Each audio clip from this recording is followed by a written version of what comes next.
So here we are with the 6th video of motion chapter, जिसके अंदर हम graph के ऊपर बेस्ड क्वेश्चंस करने वाले हैं एंड ग्राफ के ऊपर बेस्ड जितने भी कॉन्सेप्ट्स हैं वो समझने वाले हैं। इस वीडियो को देखने के बाद आई कैन अश्योर यू कि आपको कोई भी ग्राफ का ऐसा क्वेश्चन नहीं होगा इस चैप्टर में जो नहीं समझ में आएगा या आप अटेम्प्ट नहीं कर पाओगे।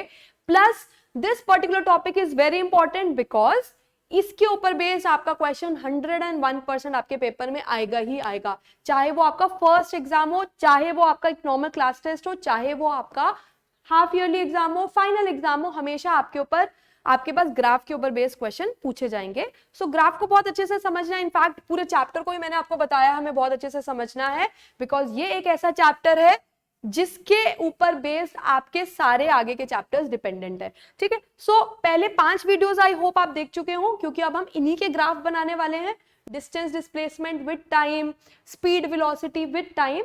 तो जितने भी हम ग्राफ मोस्टली बनाएंगे वो किस तरीके से होंगे, उसमें एक्स एक्सिस पे हमेशा आपका टाइम होगा। ठीक है, time can be in seconds, minutes, hours, वो डिपेंड करता है कि क्वेश्चन में क्या दिया होगा। टाइम हमेशा आपका एक्स एक्सिस पे होगा और वाई एक्सिस पे आपका कुछ भी हो सकता है, डिस्टेंस, स्पीड, डिस्प्लेसमेंट, वेलोसिटी। सो अगर एक सिंपल वेलोसिटी टाइम ग्राफ है तो हम उसको कुछ इस तरीके से लिखेंगे, वेलोसिटी को लिखेंगे वाई एक्सिस पे, टाइम को लिखेंगे एक्स एक्सिस पे। एंड वेलोसिटी की आपको काफी बार यूनिट भी दी हुई होगी, जैसे वेलोसिटी मीटर पर सेकंड में है तो मीटर पर सेकंड में दिया होगा।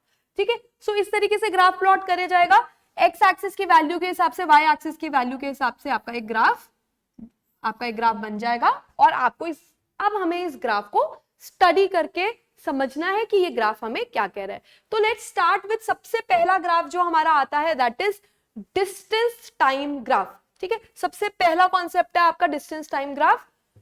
बच्चे देखो, डिस्टेंस टाइम ग्राफ हमें क्या बताता है, ऑब्वियसली ये बताता है कि कितने टाइम इंटरवल में ऑब्जेक्ट कितना डिस्टेंस ट्रैवल कर रहा है। हम uniform motion, non uniform motion पढ़ चुके हैं। अगेन आपको पहले के कॉन्सेप्ट्स बहुत अच्छे से आने चाहिए, क्योंकि अब हम उन्हीं कॉन्सेप्ट को ग्राफिकली देखेंगे बस। ठीक है, सिर्फ विजुअली देखकर समझेंगे कि ये उसमें से कौन से वाला कॉन्सेप्ट है जो हम पहले पढ़ चुके हैं। ठीक है, तो पहली पहली वीडियोस आई होप आपने देखी हुई हैं। आ जाते हैं बच्चे, सबसे पहले हम पढ़ते हैं यूनिफॉर्म स्पीड का ग्राफ। यूनिफॉर्म स्पीड का ग्राफ आप देखें, अगर आप इस ग्राफ को स्टडी कैसे करते हैं, देखो हम देखते हैं एक्स एक्सिस से। ठीक है, एक्स एक्सिस से आप देखो हर थोड़े थोड़े टाइम इंटरवल, हर इक्वल टाइम इंटरवल में देखो क्या हो रहा है। जब आपका एक्स एक्सिस यहां पे था, यानी यहां पे था, तो आपका ग्राफ कहां पहुंचा, यहां पे मतलब वाई एक्सिस में वो कहां है, यहां पे। जब हम थोड़ा और आगे बढ़े, यानी टाइम के अंदर हम और आगे बढ़े, यानी टाइम कहां पहुंचा, यहां पे, तो आप देखो वाई एक्सिस आपका कहां पहुंच गया, यहां पे। सिमिलरली फिर ऐसे टाइम बढ़ा, तो अगर हम ग्राफ को देखेंगे, अगर आप इस ग्राफ को ढंग से देख पा रहे हो तो आप ये देख पाओगे कि हर इक्वल टाइम इंटरवल में डिस्टेंस भी प्रोपोर्शनेटली इक्वली ही बढ़ता जा रहा है। और बाय डेफिनेशन हम पढ़ चुके हैं कि if an object is covering equal distance in equal interval of time, her time interval में उतना ही डिस्टेंस कवर करे जा रहा है, यानी कि वो एक फिक्स्ड स्पीड पर चल रहा है, यानी कि वो एक यूनिफॉर्म स्पीड या फिर यूनिफॉर्म मोशन में ट्रैवल कर रहा है। तो आपको ये चीज लर्न कर लेनी है कि अगर एक डिस्टेंस टाइम ग्राफ है आपके पास और वो एक स्ट्रेट लाइन है, स्ट्रेट लाइन क्या रिप्रेजेंट करती है, यूनिफॉर्म स्पीड या फिर यूनिफॉर्म मोशन। बिकॉज वो क्या कहता है कि हर इक्वल टाइम इंटरवल में डिस्टेंस भी ऑब्जेक्ट क्या कर रहा है, इक्वल ट्रैवल कर रहा है। सिमिलरली फिर से हम इक्वल टाइम इंटरवल देते हैं अगले वाले ग्राफ में। ये आपको हर बार नहीं करना बच्चे, ये सिर्फ मैं आपको कॉन्सेप्ट जब फर्स्ट टाइम समझा रही हूं तो आपको ऐसे कि ये कॉन्सेप्ट आया कैसे, मैं आपको रटवाना नहीं चाहती कि भैया जी स्ट्रेट लाइन होगी तो यूनिफॉर्म मोशन होगा, ऐसे कर्व होगा तो नॉन यूनिफॉर्म होगा, ऐसे एक पैरेलल टू टाइम के होगी लाइन तो रेस्ट पे होगा। रटना नहीं है, समझना है। लेकिन एक बार समझने के बाद आप लर्न कर लेना कि भैया जब भी डिस्टेंस टाइम ग्राफ एक स्ट्रेट लाइन है तो कैसा मोशन है, यूनिफॉर्म मोशन है। कि अब अगला नॉन यूनिफॉर्म मोशन देखें, फिर से टाइम इंटरवल इक्वल रखे हमने, हर इक्वल टाइम इंटरवल में चेक करते गए क्या हो रहा है। बच्चे देखो इस बार भी टाइम इंटरवल इक्वल थे, लेकिन जब मैं इस पॉइंट के कॉरेस्पॉन्डिंग वाई एक्सिस की वैल्यू देख रही हूं, जब मैं इसके कॉरेस्पॉन्डिंग वाई एक्सिस की वैल्यू देख रही हूं, फिर इसके कॉरेस्पॉन्डिंग वाई, फिर इसके कॉरेस्पॉन्डिंग वाई, आप देख रहे हो कभी कम, कभी ज्यादा, कभी और ज्यादा, कभी और ज्यादा, कभी और ज्यादा, तो ये तो यूनिफॉर्म तरीके से इंक्रीज नहीं हो रहा। और आगे देखो, तो और यानी कि अगर एक स्ट्रेट लाइन नहीं है, एक कर्व है, ये कर्व क्या रिप्रेजेंट कर रहा है कि टाइम इंक्रीज हो रहा है लेकिन डिस्टेंस यूनिफॉर्मली चेंज नहीं हो रहा, डिस्टेंस यूनिफॉर्मली इंक्रीज नहीं हो रहा, तो ये यूनिफॉर्म मोशन नहीं है, ये कैसा मोशन है, नॉन यूनिफॉर्म मोशन है। ठीक है, so if a graph is a straight line, distance time graph एक स्ट्रेट लाइन है तो वो एक यूनिफॉर्म मोशन है, अगर स्ट्रेट लाइन नहीं है, कर्व्ड है, तो that is a non uniform motion. Last आता है आपका when the object is at rest. Obvious सी बात है, फिर से थोड़ा थोड़ा टाइम इंटरवल के बाद देखते हैं क्या हो रहा है। हर थोड़े थोड़े टाइम इंटरवल के बाद अगर हम देखते हैं, तो जब मैं इस टाइम इंटरवल पे देखती हूं तो डिस्टेंस है मेरा ये, फिर मैं इस टाइम इंटरवल पे देखती हूं तो डिस्टेंस है मेरा फिर से यही, फिर थोड़े टाइम इंटरवल के बाद देखती हूँ डिस्टेंस, यानी कि टाइम तो बढ़ रहा है लेकिन क्या कॉन्जिक्यूटिवली डिस्टेंस बढ़ रहा है, नहीं, डिस्टेंस इंक्रीज नहीं हो रहा है। यानी कि इट इज लाइक कि अगर मैं यहां खड़ी हूं और मैं एक बच्चे को बोलूं कि भैया ग्राफ प्लॉट करो मेरे मोशन का, तो वो बच्चा क्या करेगा, टाइम देखेगा कि भाई अभी मैंने 12 बजे देखा तो मैम यहाँ पे ए पॉइंट पे खड़ी थी, 12:02 पे देखा मैम अभी भी वहीं खड़ी है, तो डिस्टेंस तो वो इंक्रीज ही नहीं कर रहा ना, वो सिर्फ क्या इंक्रीज करता जा रहा है, टाइम। यानी कि ऑब्जेक्ट अपना डिस्टेंस इंक्रीज नहीं कर रहा, डिस्टेंस चेंज नहीं कर रहा, यानी कि वो ऑब्जेक्ट किस पे है, रेस्ट पे है। जब टाइम तो इंक्रीज हो रहा है लेकिन डिस्टेंस इंक्रीज नहीं हो रहा, डिस्टेंस क्या है, सेम, यानी कि object is at stationary position, यानी the object is at rest. I hope ये बात क्लियर है अब हमें। प्लीज बच्चे, अब आपको पता है क्या करना है, आपको ग्राफ को देखते ही समझ जाना है वो ग्राफ क्या कह रहा है, तभी तो हमने उसको, बच्चे देखो किसी भी चीज को हम पिक्चर में रिप्रेजेंट करते क्यों हैं, ग्राफ में रिप्रेजेंट करते क्यों हैं, इसीलिए तो करते हैं कि भैया हमें फैक्ट्स और फिगर्स पढ़ने ना पड़े, हमें देखना ना पड़े कि क्या हो रहा है, हम वो डायग्राम को देखते ही समझ जाएं कि क्या हो रहा है। यानी कि ये डायग्राम देखते ही हमें समझ में आ जाना चाहिए कि ऑब्जेक्ट अपना डिस्टेंस कैसे इंक्रीज कर रहा है, यूनिफॉर्मली इंक्रीज कर रहा है, तो एक यूनिफॉर्म स्पीड पे चल रहा है। यहां पर कर्व है तो वो नॉन यूनिफॉर्म स्पीड पे चल रहा है, यहां पे एक स्ट्रेट लाइन है पैरेलल टू टाइम एक्सिस, यानी the object is at rest. ठीक है, आए अब नेक्स्ट ग्राफ देखते हैं। नेक्स्ट ग्राफ देखने से पहले डिस्टेंस टाइम ग्राफ में एक चीज हमें और समझनी है, प्लीज कॉन्सेप्ट को अच्छे से समझेंगे। देखो बच्चे, डिस्टेंस यहां पे लिखा गया है कि डिस्टेंस टाइम ग्राफ का स्लोप क्या देगा आपको, स्पीड, और डिस्प्लेसमेंट टाइम ग्राफ का स्लोप क्या देगा, वेलोसिटी। पहली बात तो स्लोप क्या होता है वो समझे, फिर देखेंगे स्पीड और वेलोसिटी कहां से आया। पहले बेसिक कॉन्सेप्ट ऑफ स्लोप समझते हैं। स्लोप क्या होता है हमें पता है बच्चे, कॉमन सेंस से तो पता है कि अगर दो झूले हैं, झूला नंबर ए, झूला नंबर बी, आपके पास अगर दो स्विंग्स हैं, दो झूले हैं ए और बी, आपको किस में झूलने में ज्यादा मजा आएगा, किस में स्लोप ज्यादा होगी, ए में ज्यादा होगी। तो हम नॉर्मल, इसके अंदर कोई 9th क्लास में आकर फिजिक्स का मोशन चैप्टर पढ़ने की हमें जरूरत नहीं थी, जो एक नॉर्मल कॉमन सेंस है, 5th क्लास का बच्चा भी बता सकता है कि भैया इस वाले झूले में क्या होगा, स्लोप ज्यादा है, इस वाले झूले में स्लोप ज्यादा है, तो झूलने में ज्यादा मजा आएगा। ठीक है, यानी कि हम ये कह रहे हैं कि इस ग्राफ में ए की स्लोप ज्यादा है। अब अगर यही ग्राफ डिस्टेंस टाइम ग्राफ होता,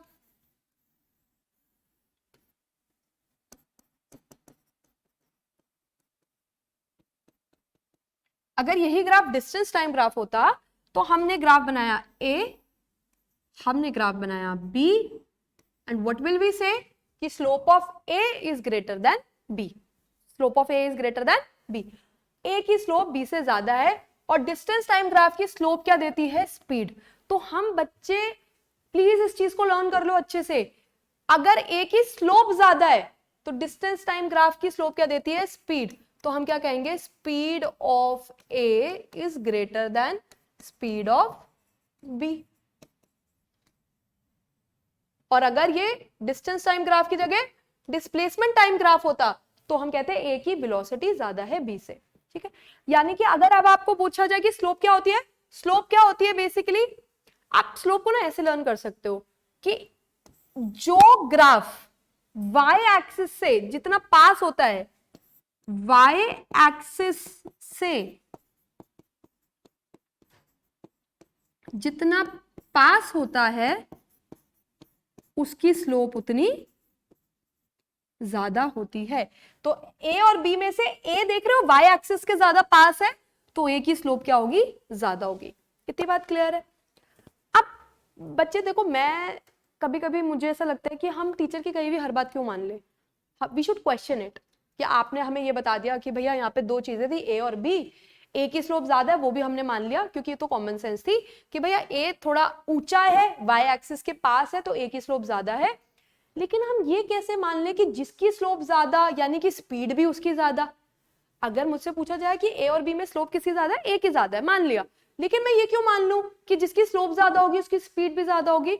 उसके लिए एक बार इस कॉन्सेप्ट को समझ लो, उसके बाद आप हमेशा के लिए ये चीज लर्न कर लेना कि जिसकी स्लोप ज्यादा है उसका स्पीड भी ज्यादा। लेकिन अगर आपके मन में ये क्वेश्चन आता है तो इस बात को आप प्लीज समझ लो एक बार कि ऐसा क्यों होता है। ठीक है, आपसे कभी पूछा नहीं जाएगा, you will not be asked कि आप एक्सप्लेन करो इस बात को, लेकिन बिकॉज आपके मन में ये क्वेश्चन आ सकता है, सो एक बार डिस्कस करते हैं। ध्यान से देखो बच्चे, ये ग्राफ है, ये ए है, ये बी है, कोई भी एक टाइम इंटरवल ले लेते हैं। ठीक है, लेट्स से यहां ये वाला टाइम इंटरवल ले लेते हैं। इस टाइम इंटरवल पे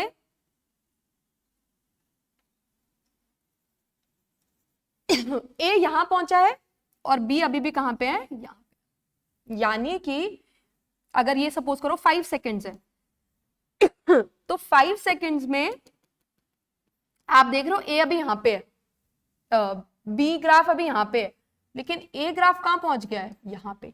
यानी इक्वल टाइम में ही अगर मैं दोनों को कंपेयर करूं तो जिसकी स्लोप ज्यादा है उसने डिस्टेंस क्या कर लिया है, ज्यादा ट्रैवल कर लिया है।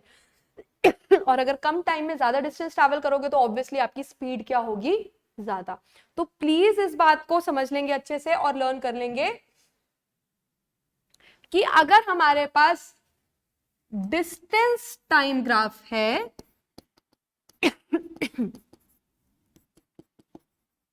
सिंपल क्वेश्चन आ जाता है एमसीक्यू में, this is a distance time graph, there are 3 objects A, B and C, which one is traveling fastest and which one is traveling slowest? So A की स्लोप सबसे ज्यादा तो A is traveling fastest, C की slope सबसे कम so C is traveling the slowest.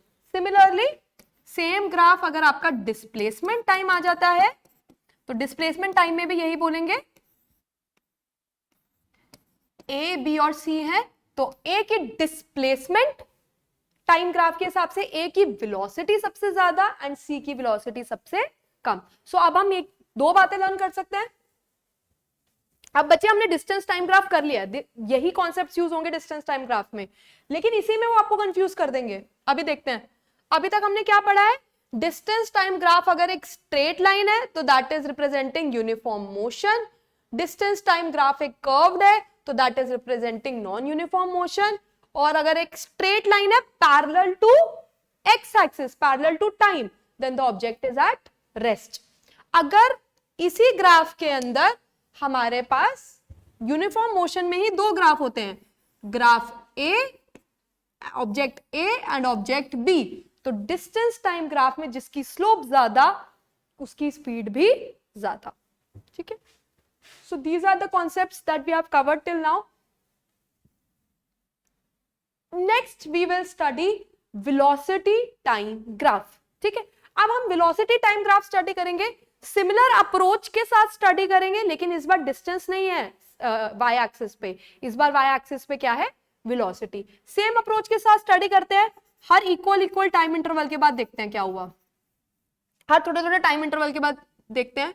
जब मैंने इस time interval पे देखा तो भी वाई एक्सिस यहां पे था, जब मैंने यहां पे देखा तो भी वाई एक्सिस यहां पे था। समझो, इससे ऊपर ऊपर ऊपर सीधा गई, उसी के कॉरेस्पॉन्डिंग लेफ्ट में देखा क्या वैल्यू जा रही है, ऐसे करके मैं देखते जा रही हूं, तो मैं ये देख रही हूं कि टाइम तो इंक्रीज हो रहा है लेकिन वेलोसिटी सेम चीज स्पीड टाइम ग्राफ भी हो सकता है। ठीक है, उसमें भी सेम ही आंसर होगा, वेलोसिटी इज फिक्स्ड।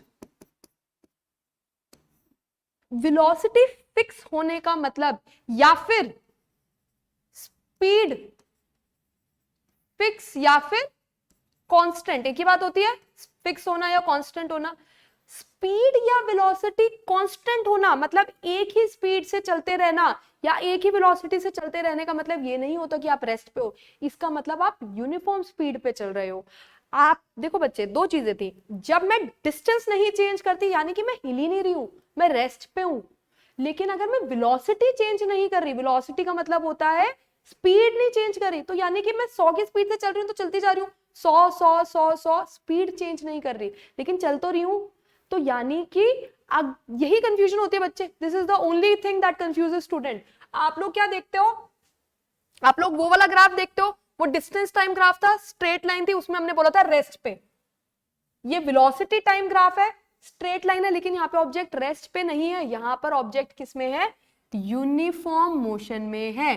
क्योंकि दिस ग्राफ इज सेइंग, ये ग्राफ हमसे बात कर रहा है, ये हम ग्राफ हमें ये बोल रहा है कि भैया टाइम बढ़ रहा है लेकिन ऑब्जेक्ट अपनी वेलोसिटी या स्पीड चेंज नहीं कर रहा।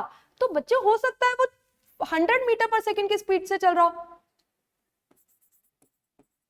यानी अभी भी 100 पे चल रहा है, अभी भी 100 की स्पीड से चल रहा है, अभी भी 100 की स्पीड से चल रहा है, लेकिन चल तो रहा है। यू कैन नॉट से कि इट इज एट रेस्ट। तो प्लीज लर्न रखना, जब वेलोसिटी टाइम ग्राफ होगा तो रेस्ट नहीं होगा, हम क्या बोलेंगे, it is in uniform motion.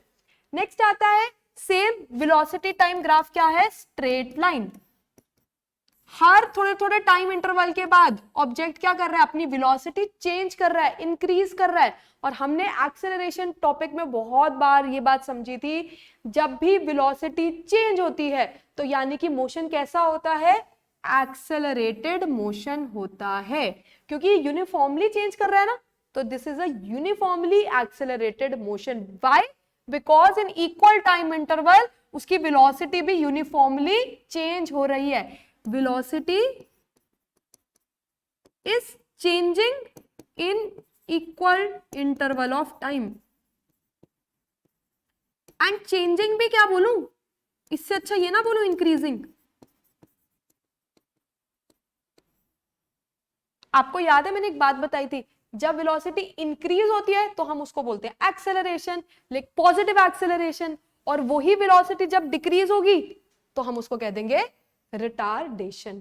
ठीक है, सो वेलोसिटी टाइम ग्राफ हमें ये बताता है, अगर वो एक स्ट्रेट लाइन है तो object uniform speed, uniform motion में है, लेकिन वो अगर इक्वल टाइम इंटरवल में अपनी वेलोसिटी इंक्रीज कर रहा है तो हम कहते हैं यूनिफॉर्मली एक्सेलरेटेड मोशन।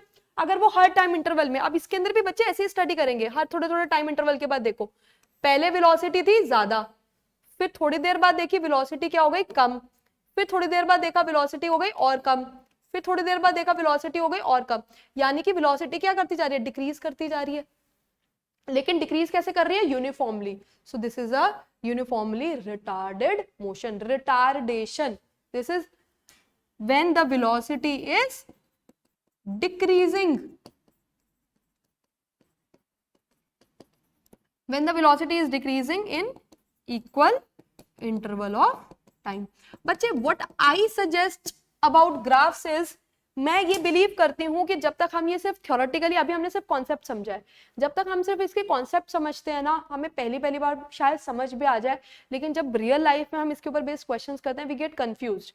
मुझे लगता है कि ग्राफ को पढ़ने की सबसे अच्छी अप्रोच ये है कि उसका कॉन्सेप्ट समझो और फिर उसके ऊपर बेस्ड क्वेश्चंस करो, बिकॉज जब हम इसके ऊपर बेस्ड क्वेश्चंस करेंगे, न्यूमेरिकल वैल्यूज देखेंगे, तो हम उसको और अच्छे से रिलेट कर पाएंगे। ठीक है, अभी के लिए तो हमने सिर्फ 6 ग्राफ पढ़े हैं, 6 के 6 ग्राफ में ऐसे स्ट्रेट लाइन और ऐसी ये सब चीजें थी, और इसको देखकर हमें समझ में आ जाता था कि ऑब्जेक्ट रेस्ट पे है, यूनिफॉर्म मोशन में है, एक्सेलरेट कर रहा है, नॉन यूनिफॉर्म मोशन में है, रिटार्ड कर रहा है, तो ये सब हम समझ सकते हैं ग्राफ को देख के। ठीक है,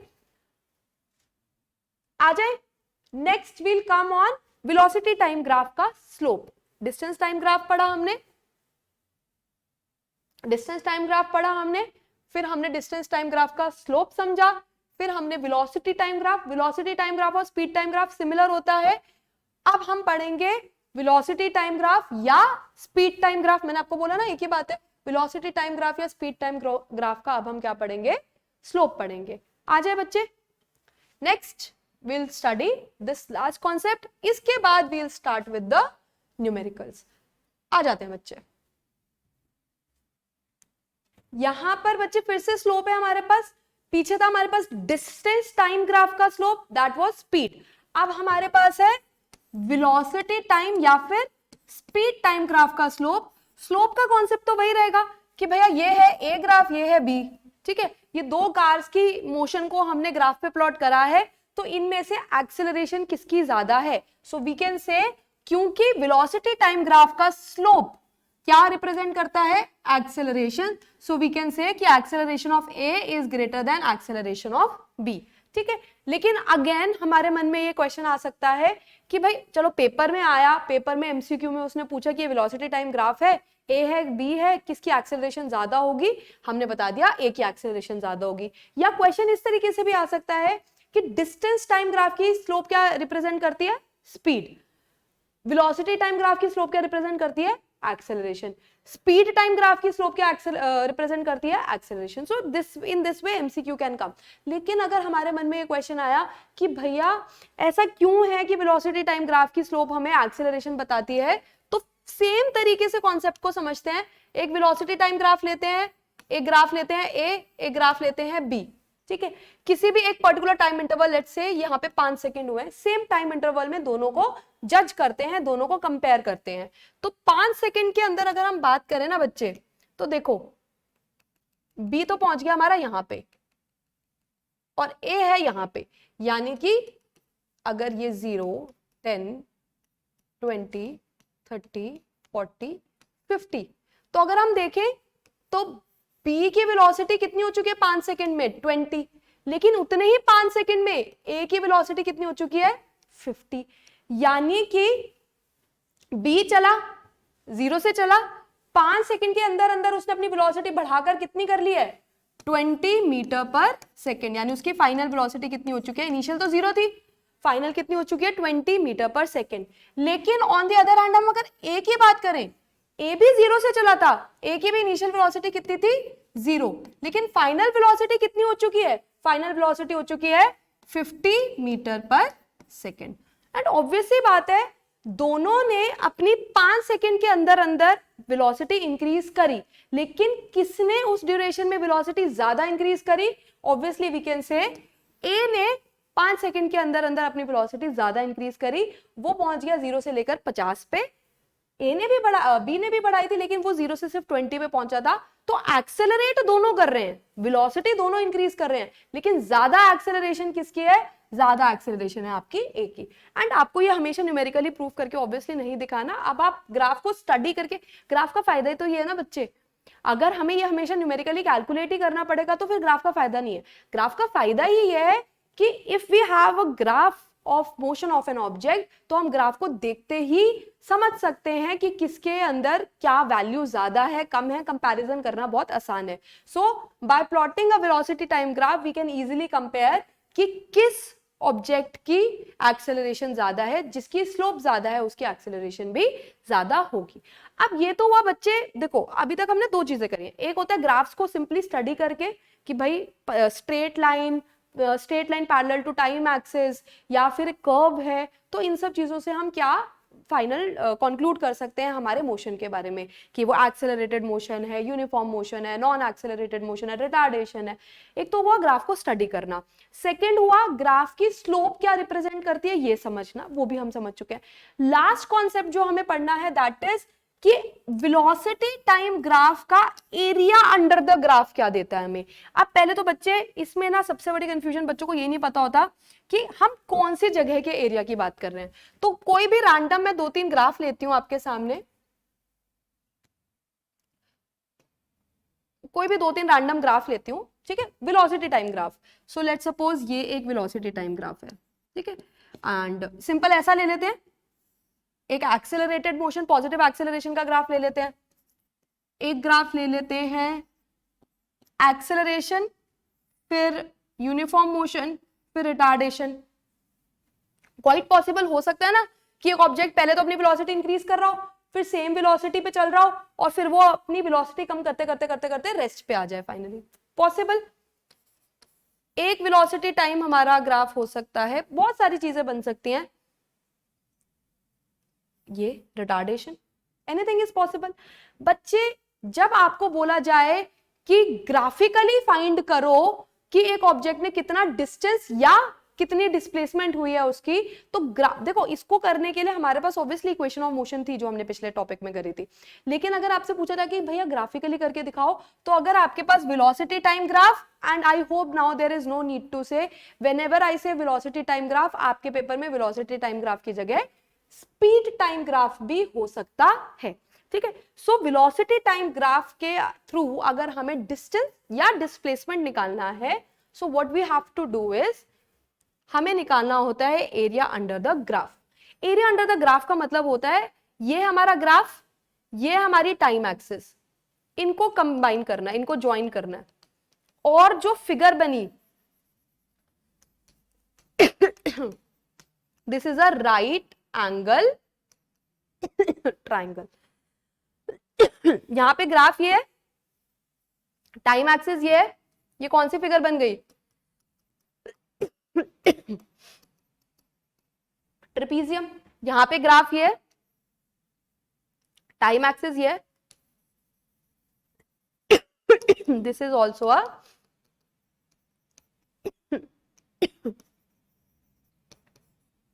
राइट एंगल ट्राइंगल।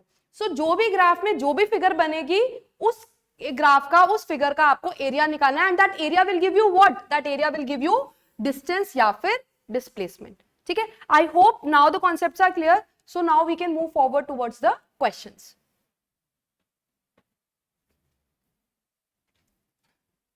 हाँ जी, सो ये हमारा फर्स्ट क्वेश्चन है, वेलोसिटी टाइम ग्राफ का क्वेश्चन है।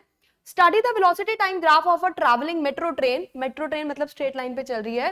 As shown in the figure, what is the acceleration of the train. हमें एक्सेलरेशन निकालना है ट्रेन का, लेकिन एक्सेलरेशन किसकी मदद से? ग्राफ की मदद से।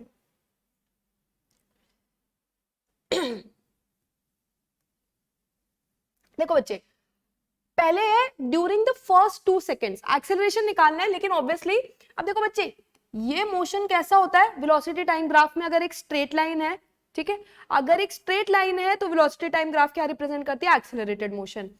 यहां पर पैरेलल टू टाइम है, पैरेलल टू टाइम एक्सिस है, तो यहां पर क्या रिप्रेजेंट करता है? Uniform motion. और यहां पर क्या है? रिटार्डेशन। सो ऑब्वियसली अगर तीनों जगहों पर अलग अलग एक्सेलरेशन है, अलग अलग तरीके का ग्राफ है, तो तीनों सिनेरियो में पहली बात तो एक्सेलरेशन अलग निकलेगी, ठीक है। अब उसने आपको ये बाइफरकेट करके खुद ही दे दिया कि भैया पहले 2 सेकंड के लिए निकाल कर दो, तो पहले 2 सेकंड मतलब यहां से 0 से शुरू हुई है वेलोसिटी भी, टाइम भी, और 2 सेकंड में हम पहुंच गए यहां पर, ठीक है। तो यहां पर यानी कि हमारी फाइनल वेलोसिटी कितनी है? 20। इनिशियल वेलोसिटी कितनी थी? 0। So initial velocity 0, final velocity 2 second के अंदर फाइनल वेलोसिटी कहां पहुंच चुकी है? 20 पे, 20 मीटर पर सेकंड। एंड टाइम कितना लेना है? 2 सेकंड्स। एक्सेलरेशन का formula v minus u upon T. Initial velocity graph से स्टडी करी है मैंने। कैसे स्टडी करी है? ये ग्राफ था मेरा पहले 2 सेकंड का, खाली उतना पार्ट, ठीक है, और वेलोसिटी यहां पे पहुंच चुकी थी 20 पे, तो टाइम मैंने देखा 2 सेकेंड्स। इनिशियली y एक्सिस 0 पे है, और बढ़ते बढ़ते y एक्सिस यानी वेलोसिटी कितने पे पहुंच चुका है? 20 पे। तो फाइनल वेलोसिटी हो गई है 20, इनिशियल है 0, टाइम है 2 सेकेंड्स। एक्सेलरेशन का फॉर्मूला क्या आएगा? v minus u upon t, यानी 20 upon 2 which is 10 meter per second square. So अगर आपसे पूछा जाएगा what is the acceleration in first 2 seconds, acceleration in first 2 seconds is 10 meter per second square. अब आ जाते हैं हम between the second and the 10 seconds. बच्चे 2 सेकेंड से 10 सेकेंड के बीच में अगर आप देखोगे ग्राफ को, तो इनिशियली जब 2 सेकेंड पे टाइम स्टार्ट हुआ तो उसकी वेलोसिटी थी 20। इनिशियल वेलोसिटी क्या थी? 20। और 10 सेकेंड तक, मतलब 2 से लेके 10 सेकेंड तक, 8 सेकेंड्स के अंदर अंदर भी उसने अपनी वेलोसिटी चेंज नहीं करी, अभी भी वो कहां पे है? 20 पे। तो बच्चे जब इनिशियल वेलोसिटी भी 20, फाइनल वेलोसिटी भी 20, there is no change in the velocity. और एक्सेलरेशन का मतलब भी क्या होता है? वेलोसिटी क्या होना? चेंज होना। तो जब वेलोसिटी चेंज ही नहीं हुई, जब वेलोसिटी चेंज ही नहीं हुई, इनिशियल वेलोसिटी भी कितनी है? 20, फाइनल वेलोसिटी भी कितनी है? 20, तो अगर हम फॉर्मूला में लगा भी दे, अगर हम बाई चांस फॉर्मूला में भी लगाएं तो v minus u upon T करते हैं, इनिशियल भी 0, फाइनल भी 0, टाइम लगा 8 second, 0/8, answer will come out to be acceleration is equal to 0 metre per second square. ठीक है, और वरना हमें ग्राफिकली भी दिख रहा है, ग्राफिकली हम देख सकते हैं ना कि अगर एक ग्राफ वीटी ग्राफ हमारा straight line parallel to time axis होता है, यानी वहां पे कैसा मोशन होता है, यूनिफॉर्म मोशन। यूनिफॉर्म मोशन मतलब एक कांस्टेंट स्पीड, एक कांस्टेंट वेलोसिटी से चल रहा है ऑब्जेक्ट। जब ऑब्जेक्ट अपनी वेलोसिटी चेंज नहीं करता तो उसकी एक्सेलरेशन क्या होती है, 0 होती है। ठीक है, ड्यूरिंग द लास्ट 2 सेकेंड्स आ जाते हैं बच्चे, ड्यूरिंग द लास्ट 2 सेकेंड्स निकाल लेते हैं, ये सब करके दिखाने की जरूरत नहीं है, यू कैन सिंपली से, बिकॉज बच्चे ग्राफ का फायदा ही क्या है, वरना अगर हमें ग्राफ को देखते ही ये समझ ही नहीं आया कि एक्सेलरेशन 0 है, then what was the point. तो हमें ग्राफ को देखते ही ये समझ आ जाना चाहिए that acceleration is equal to 0 metre per second square, because from 2 seconds, from second to the 10th second, the motion is uniform motion. There is no change in the velocity. Velocity change नहीं हो रही है। आ जाते हैं last 2 seconds, last 2 second मतलब 10 से 12 second के बीच में ग्राफ क्या है, डी एक्सेलरेशन का यानी रिटार्डेशन का। आ जाओ, रिटार्डेशन के ग्राफ में पहले इसको एक बार क्लियर कर देते हैं।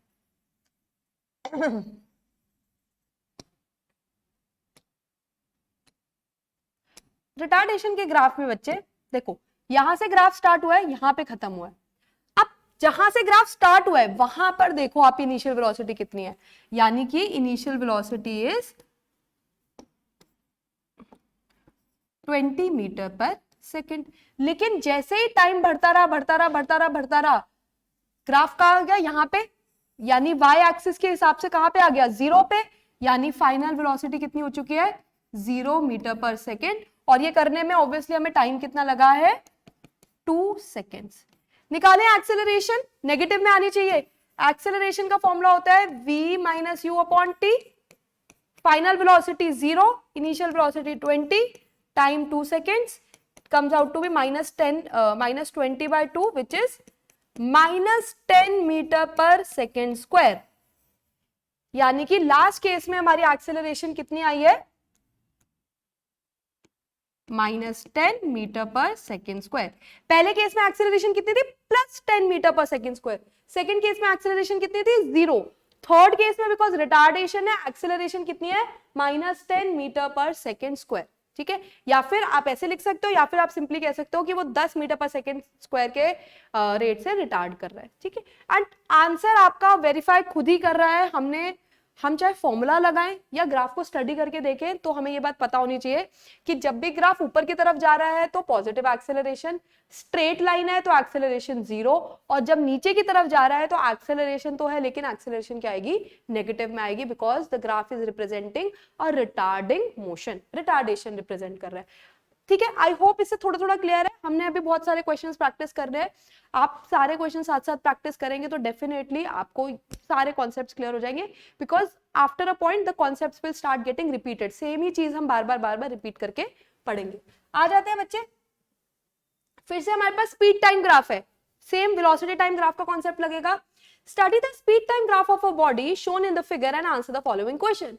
What type of motion is represented by OA? अब हमें सिंपली ग्राफ को स्टडी करके बताना है, और अभी हमने करा था क्वेश्चन OA क्या रिप्रेजेंट कर रहा है, वेलोसिटी टाइम या स्पीड टाइम ग्राफ पे ऊपर की तरफ ग्राफ जाता है तो कैसा मोशन होता है, positive acceleration, it is an accelerated motion. AB में फिर से क्या है, स्पीड चेंज नहीं हो रही, 6 की स्पीड से चल रहा था, 6 की स्पीड तक की चलता रहा, तो A से लेकर B के बीच में ग्राफ अपनी स्पीड चेंज नहीं कर रहा, यानी कि उसकी एक्सेलरेशन कितनी है, 0। और ऐसे मोशन को हम क्या कहते हैं, जब बॉडी एक फिक्स्ड स्पीड से चलती रहती है और अपनी एक्सेलरेशन, उसके अंदर कोई एक्सेलरेशन नहीं होती है, वो कौन से मोशन में चलती है, यूनिफॉर्म मोशन। ठीक है, नेक्स्ट इज BC हमें पता है ग्राफ नीचे की तरफ जा रहा है, एंड जब ग्राफ नीचे की तरफ जाता है तो कैसा मोशन होता है, रिटार्डेड मोशन यानी रिटार्डेशन। ठीक है, आ जाओ, find out the acceleration of the body find out the retardation of the body. अगर मैं खाली ये क्वेश्चन पढ़ती find out the acceleration of the body तो शायद मैं कंफ्यूज हो जाती कि भैया ये कहाँ का पूछ रहा है, क्योंकि पिछली बार तो हमने पॉजिटिव भी निकाली थी, जीरो भी बताया था, नेगेटिव भी। बट अगर वो पूछ रहा है कि एक्सेलरेशन निकालो रिटार्डेशन निकालो, यानी कि वो ये जानना चाह रहा है कि जब एक्सेलरेशन थी तब कितनी एक्सेलरेशन थी और जब रिटार्डेशन थी तो कितनी रिटार्डेशन थी। ये बीच में ए बी वाले पार्ट को हमें कुछ नहीं करना बिकॉज वहां पे एक्सेलरेशन नहीं थी। ठीक है, बिकॉज बच्चे देखो इसके क्वेश्चन के अंदर दे आर एक्सपेक्टिंग कि आपने जब ऊपर करा ही है, आपने बता ही दिया कि पहले केस में एक्सेलरेशन है, फिर कोई एक्सेलरेशन नहीं, एक्सेलरेशन जीरो है और फिर रिटार्डेशन है, तो अगर एक्सेलरेशन निकालनी है तो यानी कि ओ से लेकर ए तक की निकालनी है और रिटार्डेशन निकालनी है तो यानी बी से लेकर सी तक की निकालनी है। आओ बच्चों, करने का तरीका तो फिर से वही रहेगा, ओ से ए, फिर से ग्राफ को स्टडी करेंगे। देखो बच्चे ये ग्राफ जो ओरिजिन से आता है ना, इसकी इनिशियल वेलोसिटी तो जीरो होती है, ठीक है, क्योंकि ये यहां से शुरू हुआ, स्टार्टिंग में वाई एक्सिस के अंदर वो जीरो पे था, अब बढ़ रही है, वाई एक्सिस बढ़ रही है, तो स्पीड कितनी हो गई, फाइनल वेलोसिटी कितनी हो गई है, 6 मीटर पर सेकेंड। अब ये करने में उसने टाइम कितना लिया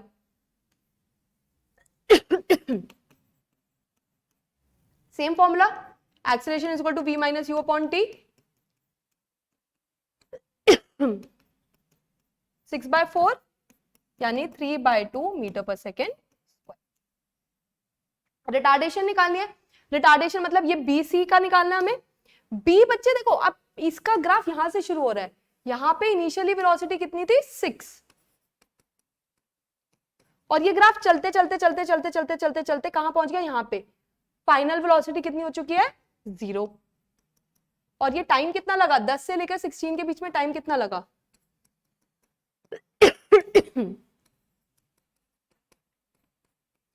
v minus u upon t यानी -1 मीटर पर सेकेंड स्क्वायर।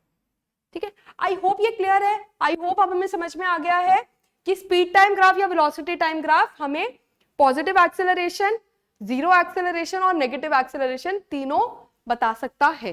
ठीक है, आज 4 cars A, B, C and D are moving on a leveled road, मतलब स्ट्रेट रोड पे चल रहे हैं। Their distance versus time graphs are shown.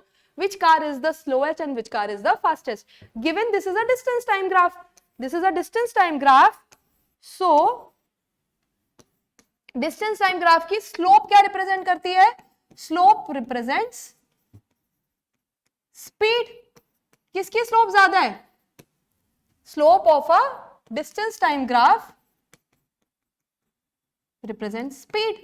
So since slope of A is maximum and D is minimum, तो जिसकी slope सबसे कम है यानी कि D, slope of D is minimum, सबसे कम है ना D की स्लोप, सबसे कम स्लोप है, सबसे नीचे है, सबसे दूर है वाई एक्सिस से, तो जिसकी स्लोप सबसे कम है वो सबसे स्लोएस्ट चल रहा है यानी कि D, और जो सबसे ढलान वाला है यानी कि जो वाई एक्सिस से सबसे पास है उसकी स्लोप क्या होगी, सबसे ज्यादा, यानी कि वो क्या चल रहा होगा, फास्टेस्ट।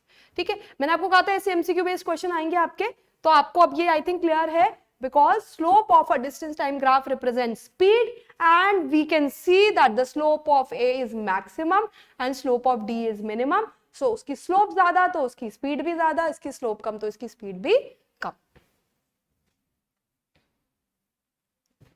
आ जाओ बच्चे, a ball is thrown up vertically with a velocity of 45 meter per second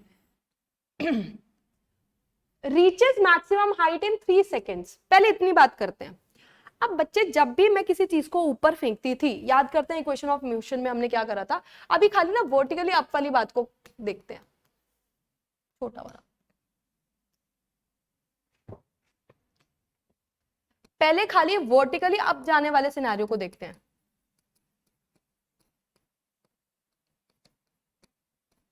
ठीक है, मोशन में क्वेश्चन भी तो ऐसे करते थे कि अप वाले क्वेश्चन को अलग करते थे, डाउन वाले क्वेश्चन को अलग करते थे, और फिर देखते हैं वर्टिकली डाउनवर्ड्स क्या होता, फिर दोनों ग्राफ को कंबाइन कर देंगे। आ जाओ बच्चे, जब भी हम वर्टिकली अपवर्ड जाते हैं हमें कौन सा ग्राफ बनाना है, plot a velocity time graph. Velocity time graph, पहले तो वर्टिकली अपवर्ड जाते वक्त क्या होता था, जब भी हम वर्टिकली अपवर्ड जाते थे हम उसको कुछ इनिशियल वेलोसिटी देते थे, लेकिन वो मैक्सिमम हाइट पर पहुंचकर उसकी फाइनल वेलोसिटी क्या हो जाती थी, 0। सो आपको ये बात पता होनी चाहिए कि वर्टिकली अपवर्ड जाते हुए फाइनल वेलोसिटी 0 होती है, और इनिशियल हमें शायद गिवन है, इनिशियल हमें क्या गिवन है, 45 मीटर पर सेकेंड। सो आपको याद रखना है कि वर्टिकली अपवर्ड में इनिशियल वेलोसिटी हमें गिवन है 45 मीटर पर सेकेंड। न्यूमेरिकल भी होता है तो उसमें हमें कोई ना कोई इनिशियल वेलोसिटी गिवन होती है, लेकिन once the object reaches maximum height, जब भी ऑब्जेक्ट मैक्सिमम हाइट पे पहुंच जाता है तो एक रूल फिक्स्ड है कि उसकी फाइनल वेलोसिटी तो पक्का क्या हो जाएगी, 0। तो इनिशियली लेट्स सपोज यहां पर 45 मीटर पर सेकेंड है, ये मीटर पर सेकेंड में ग्राफ है अगर, और यहां पर 45 मीटर पर सेकेंड है, 3 सेकेंड के अंदर 0 1 2 3, 3 सेकेंड के अंदर अंदर मैंने 45 पे फेंका 45 से ऊपर ऑब्जेक्ट ऊपर गया, ऊपर जाते जाते जाते जाते जाते जाते इसकी स्पीड क्या हो गई, फाइनली 0। यानी 3 सेकेंड के अंदर उसकी स्पीड 45 से कहां पर आ जाएगी, 0 पे। प्लीज इस बात को आप कॉन्सेप्चुअली भी समझ लो और अपने दिमाग में बिठा लो कि जब ऑब्जेक्ट ऊपर जाता है तो फाइनली उसकी वेलोसिटी क्या हो जाती है, 0। तो ऑब्जेक्ट तो ऊपर जाता है लेकिन उसकी वेलोसिटी क्या होती है, कम। तो ऑब्जेक्ट ऊपर जाता है लेकिन ग्राफ कैसे बनता है, नीचे जाता हुआ, क्योंकि ग्राफ क्या रिप्रेजेंट कर रहा है कि भैया मैंने फेंका तो था, कुछ वेलोसिटी तो दी थी उसको, लेकिन ऊपर जाते जाते जाते जाते वो वेलोसिटी क्या हो गई है, 0। So the graph will be always like this, towards downwards जाता हुआ ग्राफ दिखेगा, ठीक है। सो ऑब्जेक्ट जब वर्टिकली अपवर्ड फेंका जाता है तो फाइनल वेलोसिटी आते आते आते आते 0 हो जाती है, तो ग्राफ बनता है ऐसे। लेकिन उसने बोला कि एक और सिनेरियो है इसी के अंदर, उसी में उसने बोला and then returns back to the thrower in another 3 seconds. लेकिन जब वो वापस आया तो अब आपको बच्चे, आप नेक्स्ट चैप्टर ग्रेविटेशन जब आपका आएगा तो आपको पता होगा, हमें अभी भी पता है ये बात, कि भैया नीचे आते आते आते ऑब्जेक्ट की स्पीड उल्टा बढ़ जाती है, क्योंकि ग्रेविटी उसको और जोर जोर से अपनी तरफ खींचती है।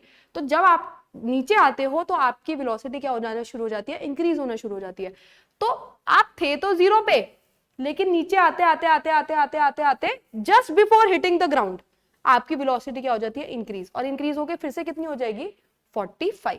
तो 0 1 2 3, क्योंकि उसने बोला है दोबारा से 3 सेकेंड में वो थ्रोअर के पास वापस आ गया। तो अगर वो इनिशियली 0 पे था तो वो फाइनली 3 सेकेंड के अंदर किस पे आ जाएगा, 45 metre per second. So velocity, ठीक है। प्लीज इस बात को लर्न कर लेंगे, जब ग्राफ नीचे जाता है तो वो रिप्रेजेंट करता है कि ऑब्जेक्ट ऊपर जा रहा है, लेकिन जब ग्राफ ऊपर जाता है तो उल्टा वो रिप्रेजेंट कर रहा है कि वो ऑब्जेक्ट नीचे आ रहा है, बिकॉज जब ऑब्जेक्ट नीचे आता है तो उल्टा उसकी वेलोसिटी इंक्रीज हो जाती है, लेकिन जब ऑब्जेक्ट ऊपर जाता है तो ऊपर जाते जाते उसकी वेलोसिटी 0 हो जाती है। और अगर इन दोनों को हमें एक ही सिनेरियो में रिप्रेजेंट करना होता तो आप क्या कर सकते हो, इन दोनों ग्राफ्स को क्लब कर सकते हो। क्लब करोगे तो आपका ग्राफ कैसा बन जाएगा, वेलोसिटी टाइम ग्राफ, एक बार नीचे एक बार ऊपर, ठीक है। दिस पार्ट अगर हम इसको रिप्रेजेंट करें O A B, where O A represents ये 0, ये 3 सेकेंड और ये बचे हुए 3 सेकेंड, तो आप बोलोगे कि ओ ए रिप्रेजेंट कर रहा है कि जब ऑब्जेक्ट कहां जा रहा है, अपवर्ड्स, जब ऑब्जेक्ट अपवर्ड्स जा रहा है, एंड ए बी क्या रिप्रेजेंट कर रहा है, जब ऑब्जेक्ट डाउनवर्ड्स आ रहा है, ठीक है। प्लीज इस बात को ढंग से समझ लेंगे कि जब ऑब्जेक्ट ऊपर जाता है तो उसकी फाइनल वेलोसिटी 0 होती है, तो यानी कैसा मोशन होता है, फाइनल वेलोसिटी 0 हो रही है तो कैसा मोशन है, रिटार्डेड मोशन है। लेकिन जब ऑब्जेक्ट को मैं वापस नीचे गिरने देती हूं तो उल्टा वो मोशन कैसा बन जाता है, एक्सेलरेटेड मोशन बन जाता है। तो हमारा ग्राफ ऐसे बनेगा, वी शेप में बनेगा, ठीक है। करें हम आगे। Again another very important question, paper के पर्सपेक्टिव से बहुत इंपॉर्टेंट क्वेश्चन है। अब इसके अंदर आप समझो दोनों कॉन्सेप्ट यूज हो रहे हैं, हमारा ग्राफ का कॉन्सेप्ट भी यूज हो रहा है, और जो हमने इक्वेशन ऑफ मोशन के टाइम पे न्यूमेरिकल्स करते हुए समझा था कि भैया वर्टिकल अपवर्ड जाते वक्त फाइनल वेलोसिटी 0 और डाउनवर्ड जाते वक्त क्या होता है, और वर्टिकली अपवर्ड जाते वक्त एक्सेलरेशन क्या होती है, नेगेटिव होती है, एक्सेलरेशन नेगेटिव होती है, और वर्टिकली डाउनवर्ड जाते वक्त एक्सेलरेशन पॉजिटिव होती है। दोनों चीजों को क्लब करोगे तो आई थिंक ये ग्राफ बहुत आपको क्लियरली समझ में आ जाएगा। Slope of a distance time graph gives, अब ये आप खुद को जज करो कि आपको पता है या नहीं पता। कि डिस्प्लेसमेंट टाइम ग्राफ का स्लोप हमें क्या देता है? Velocity. Slope of a velocity time graph gives acceleration. Area under the velocity time graph intercepted with time axis, वही है बच्चे ये कि वेलोसिटी टाइम ग्राफ है, ठीक है, ये टाइम एक्सिस है, इनके बीच में जो फिगर बनेगी ये हमें क्या देगा? एरिया अंडर द ग्राफ हमें क्या देगा? डिस्प्लेसमेंट। अच्छा एक बात और बच्चे, हमें पूछा जाए कि ये क्या देता है तो हम हमेशा लिखते हैं डिस्प्लेसमेंट, लेकिन काफी बार ना क्वेश्चन में पूछा होता है find the distance covered by the object, but please आप कंफ्यूज ना होना, अगर पेपर में ये भी पूछा है find the distance covered by the object, यानी कि ग्राफ अगर वीटी ग्राफ है या स्पीड टाइम ग्राफ है और distance covered by the object निकालना है तो हम एरिया अंडर द ग्राफ ही निकालेंगे, ठीक है। I hope you were able to answer all these 3 questions. Now we can move towards next question. हाँ जी, so now we are here with the 6th question. ये बहुत बहुत बहुत इंपॉर्टेंट क्वेश्चन है, इसको प्लीज ढंग से समझना बच्चे। इसके अंदर बहुत सारी वेरिएशन के फॉर्म में ये क्वेश्चन आ सकता है, so we will try and cover कि हम इस क्वेश्चन से वो सारी वेरिएशन ही कवर कर लें। क्वेश्चन है study the speed time graph of a body shown in the figure and answer the following question. Speed time graph है, पहले भी बना चुके हैं, लेकिन हम पहले स्पीड टाइम ग्राफ से क्या निकालते थे? एक्सेलरेशन। इस बार हमें स्पीड टाइम ग्राफ से क्या निकालना है? डिस्टेंस। एक्सेलरेशन तो हमें पता था कि भाई अगर ये स्पीड टाइम ग्राफ है तो ये क्या रिप्रेजेंट कर रहा है? Accelerated motion. ये क्या रिप्रेजेंट कर रहा है? Uniform motion. और ये क्या रिप्रेजेंट कर रहा है? रिटार्डेशन। यानी कि ये कुछ ऐसा ग्राफ हो सकता है कि एक भैया एक लड़का है जिसने बाइक चलाई, बाइक पहले स्पीड बढ़ाई, वो स्पीड बढ़ा के आ गया 6 पे, 6 मीटर पर सेकंड की स्पीड पे आने के बाद उसने थोड़ी देर 6 मीटर पर सेकंड से ही चला, वो अगले 6 सेकंड, ठीक है, 6 मीटर पर सेकंड की स्पीड से चला, फिर उसने ब्रेक लगाई और धीरे धीरे धीरे धीरे अगले 6 सेकंड में आकर वो रुक गया। लेकिन इस सिचुएशन में स्टार्टिंग से लेकर एंड तक, जब बाइक स्टार्ट करी, फिर एक ही कांस्टेंट स्पीड पे चला, एक्सेलरेट करी, फिर कांस्टेंट स्पीड पे चलाई, फिर ब्रेक लगाया और रुक गया, जब तक वो रुका, क्या इस पूरे ड्यूरेशन में वो डिस्टेंस ट्रैवल करेगा? हाँ जी, वो पूरे ड्यूरेशन में डिस्टेंस ट्रैवल करेगा। यानी कि अगर आप एक फिक्स स्पीड पे चल रहे हो, 6 की स्पीड पे चलते जा रहे हो तो आप डिस्टेंस ट्रैवल कर रहे हो, या फिर अगर आप 6 की स्पीड से 0 की स्पीड पे आ भी रहे हो, लेकिन वो करने में आपने जितनी देर लगाई उतनी देर तक आपने ब्रेक मारने के बाद थोड़ी गाड़ी चलती है और फिर जाके वो किस पे आ जाती है? रेस्ट पे आ जाती है। तो इन तीनों ही इंस्टेंसेस में क्या वो डिस्टेंस ट्रैवल करेगा? बिल्कुल करेगा। डिस्टेंस निकालते कैसे है? देखो, डिस्टेंस तो हम इक्वेशन ऑफ मोशन की मदद से भी निकाल सकते थे, लेकिन यहाँ पे हमें डिस्टेंस किसकी मदद से निकालना है? ग्राफ की मदद से निकालना है। तो ग्राफिकली डिस्टेंस निकालने के लिए हम क्या निकालते थे? Area under the graph. अच्छा, अब एक काम करते हैं, इन्होंने पहला क्वेश्चन दिया है कि find the distance travelled in first 4 seconds. तो पहले तो देखते हैं बच्चे, पहले 4 सेकेंड मतलब यहां से लेकर यहां तक टाइम एक्सिस के अकॉर्डिंग, और ग्राफ है ये। इस पूरे ग्राफ का अगर हम एरिया निकालें अलोंग विद टाइम एक्सिस तो क्या बनकर आता है? डिस्टेंस निकालने के लिए हमें क्या निकालना पड़ेगा? इस फिगर का एरिया। और ये फिगर क्या है? ये फिगर क्या है? Area of a right angle triangle. तो डिस्टेंस निकालना है अगर हमें पहले 4 सेकेंड में, तो हमें क्या निकालना पड़ेगा? Area of triangle. क्या नाम है ट्राइंगल? OAD, ठीक है। राइट एंगल ट्राइंगल का एरिया क्या होता है? Half into base into height. Half into base, base कितना है? 4 इंटू हाइट, हाइट कितनी है? 6। हमारा डिस्टेंस आ जाता है 12 मीटर। क्लियर है? ठीक है। सो डिस्टेंस आ गया हमारे पहले 4 सेकंड में, जब उसने 0 से 6 पे अपनी स्पीड लाया, और इस 6 सेकंड के अंदर उसने कितना डिस्टेंस ट्रैवल करा? 12 मीटर्स। अब हमें निकालना है कि अब इस 4 सेकंड से 10 सेकंड तक, यानी 4 से 10, इस टाइम में उसने कितना डिस्टेंस ट्रैवल करा। फिर से क्या देखेंगे? ग्राफ है ये, और ये क्या निकलेगा? ग्राफ के अंदर का एरिया। ये क्या बन रहा है? एक परफेक्ट स्क्वायर बन रहा है, देख रहे हो? यहाँ पे भी 6 है, यहाँ पे भी 4 से लेकर 10 कितना डिस्टेंस है, कितना टाइम है? 6। तो यानी कि अगर इस स्क्वायर की बात करें तो इस स्क्वायर की साइड कितनी है? 6, हर जगह से 6, ठीक है। और 4 से 10 सेकेंड्स का एरिया निकालना है, मतलब स्क्वायर का एरिया निकालना है। तो डिस्टेंस निकालने के लिए हम क्या निकालेंगे? Area of square. क्या नाम है स्क्वायर का? यहाँ पे क्या था? OAD, DABE, DABE, area of square, square का एरिया क्या होता है, साइड इंटू साइड, यानी कि 6 इंटू 6 यानी कि 36 मीटर्स।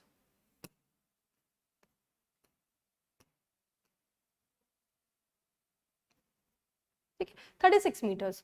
अब हमें यहां तक पता चल गया है कि पहले 10 सेकंड में वो कितना चला, पहले 4 सेकंड में चला 12 मीटर, फिर 4 से 10 सेकंड तक चला वो 36 metres.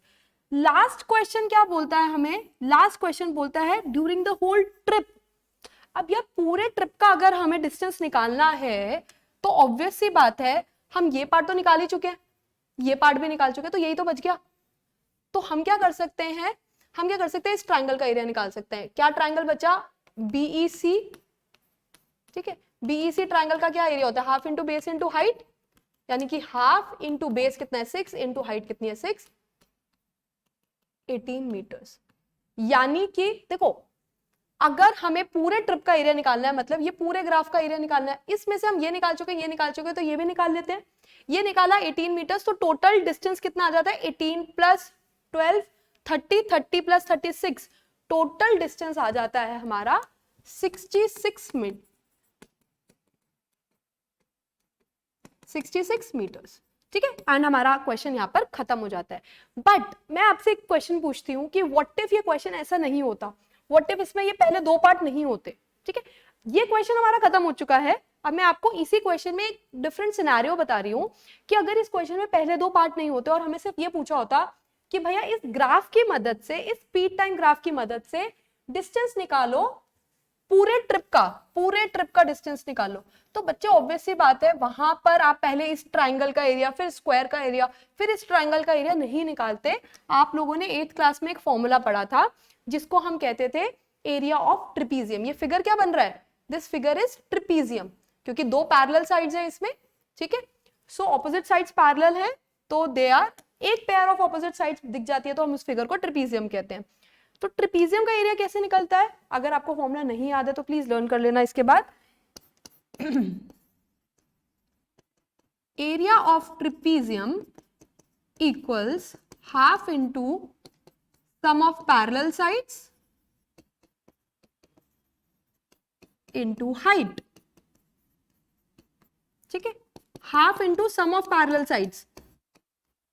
Some of parallel sides मतलब ये वाली साइड 16 और ये वाली साइड, ये वाली साइड अगर मैं यहां से देखती हूं तो ये क्या है, 4 से लेकर 10 6 है, और ये पूरी साइड कितनी थी 16 मीटर्स। तो पैरेलल साइड कितनी आ गई मेरी 16 प्लस 6, और हाइट, ये हाइट कितनी है 6 मीटर्स। ठीक है, आप इसको सॉल्व करो बच्चे, आपका आंसर आ जाता है 22 इंटू 3 66 मीटर्स। यानी कि अगर मैं पहले ट्राइंगल निकालती हूँ, फिर स्क्वायर निकालती हूँ, फिर ट्राइंगल निकालती हूँ, तीनों को ऐड करती हूँ तो भी आंसर क्या आएगा 66 मीटर। लेकिन ये तभी हम करेंगे जब हमसे क्वेश्चन भी अलग अलग पार्ट्स में पूछा गया है। अगर ऐसे नहीं पूछा गया तो हम सिंपली एक फॉर्मूला लर्न करना है हमें, area of trapezium which is half into sum of parallel sides into height, और हम पूरे ट्रिप का एरिया वन गो में निकाल सकते हैं by finding the area of trapezium. ठीक है, आई होप ये क्लियर है। अच्छा, अब इसमें क्वेश्चन में बच्चे बहुत सारी वेरिएशन बन सकती है। इस क्वेश्चन में ये भी वेरिएशन बन सकती है कि आप find the distance from in first 10 seconds. ठीक है, अगर पहले 10 सेकेंड्स में पूछा गया तो ये है पहले 10 सेकेंड्स, इस केस में ग्राफ यहां से लेकर यहां तक पहुंचा है, ये ग्राफ है और ये हमारी टाइम एक्सिस है 10 सेकेंड की, तो इनको ज्वाइन करेंगे ये फिगर बनेगा। तो अब आप इसमें कुछ भी कर सकते हो, एरिया ऑफ ट्रिपीजियम भी लगा सकते हो या फिर ये ट्राइंगल प्लस ये स्क्वायर भी लगा सकते हो। ठीक है, सो डिपेंड करता है, काफी बार ऐसा भी फिगर बन सकता है आपका कि पहले ऐसे ग्राफ जा रहा है, फिर ऐसे ग्राफ जा रहा है, फिर ऐसे ग्राफ जा रहा है, तो हो सकता है कि बीच वाला फिगर क्या बने, आपका रेक्टेंगल भी बने। ठीक है, अगर रेक्टेंगल बनता है तो आपको फिर से क्या करना है, लेंथ इंटू ब्रेड्थ। ठीक है, यहां से लेंथ देख लो, यहाँ पे जितना भी टाइम है उसके हिसाब से ब्रेड्थ देख लो, लेंथ इंटू ब्रेड्थ कर लो। या सिंपल ऐसा क्वेश्चन भी आ सकता है कि भाई ये वेलोसिटी टाइम ग्राफ है, ये ऐसे जा रहा है, find the distance travelled by the car in this time. तो आपको कुछ नहीं करना, जो भी फिगर बना है उस फिगर का क्या निकालना है, एरिया निकालना है। ये चीज हमें याद रख लेनी है अच्छे से कि area under the velocity time graph और speed time graphs gives us the distance. इससे हमें क्या मिलेगा, डिस्टेंस मिलेगा। ठीक है, लास्ट क्वेश्चन है, area under the VT graph gives us which physical quantity. भाई मुझे तो ये अभी अभी पता चला था, आज की क्लास में कि वीटी ग्राफ का जो भी ग्राफ है उसके नीचे जो भी फिगर बनेगा उसका एरिया मुझे क्या देगा, डिस्प्लेसमेंट। यही पढ़ा है हमने। और डिस्प्लेसमेंट की यूनिट क्या होती है, meter. So the answer is meter. ठीक है, सो ये एग्जाम्पलर का क्वेश्चन है, बहुत अच्छा एमसीक्यू है, बिकॉज इसमें इसने आपसे एक ही क्वेश्चन में आपके दो कॉन्सेप्ट चेक कर लिए। एक ये चेक कर लिया कि आपको area under the VT graph पता है या नहीं पता कि डिस्प्लेसमेंट होती है, दूसरा ये चेक कर लिया कि आपको डिस्प्लेसमेंट की यूनिट भी पता है या नहीं पता है। ठीक है, so these are all the kind of questions जो कि आपके ऊपर ग्राफ बेस्ड आ सकते हैं। Now you can practice as many questions as you want to, but ये वीडियो आप एक बार ढंग से देखोगे, एक बार थॉरली सारे ग्राफ और सारे क्वेश्चंस जो मैंने कराए हैं वो प्रैक्टिस करोगे, तो आई एश्योर यू कि आप सब तरीके के क्वेश्चन जैसे से कर सकते हैं।